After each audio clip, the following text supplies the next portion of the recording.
So, tapos na kong pang-arrange sa ilang mga toys. So, dari sa babaw mga gun, ana.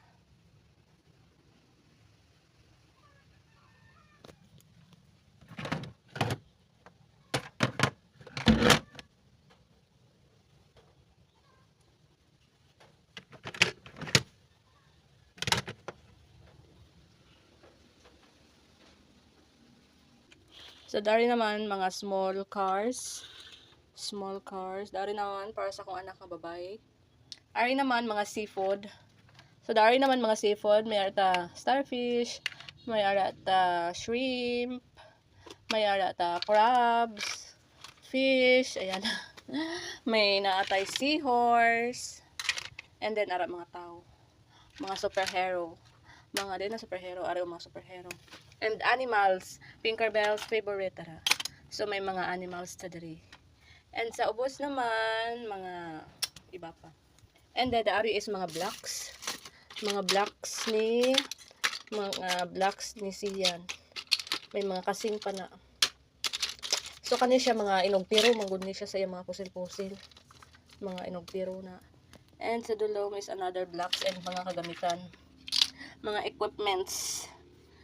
equipments, ayan. Dinosaur, ayan.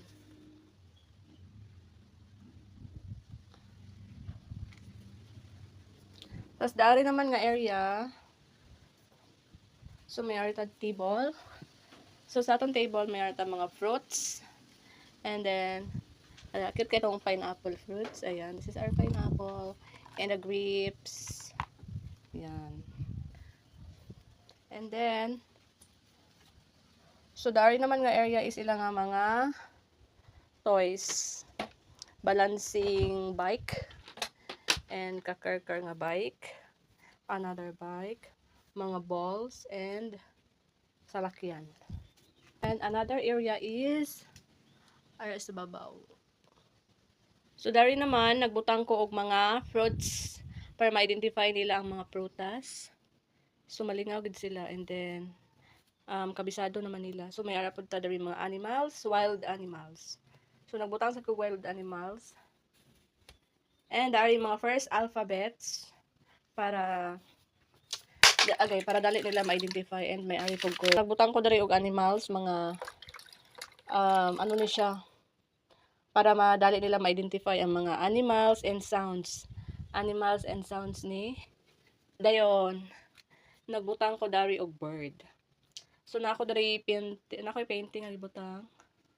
Gibutang ko ni para ma-identify nila ang mga birds man. Yeah, so puro ni mga identification ang mga purpose.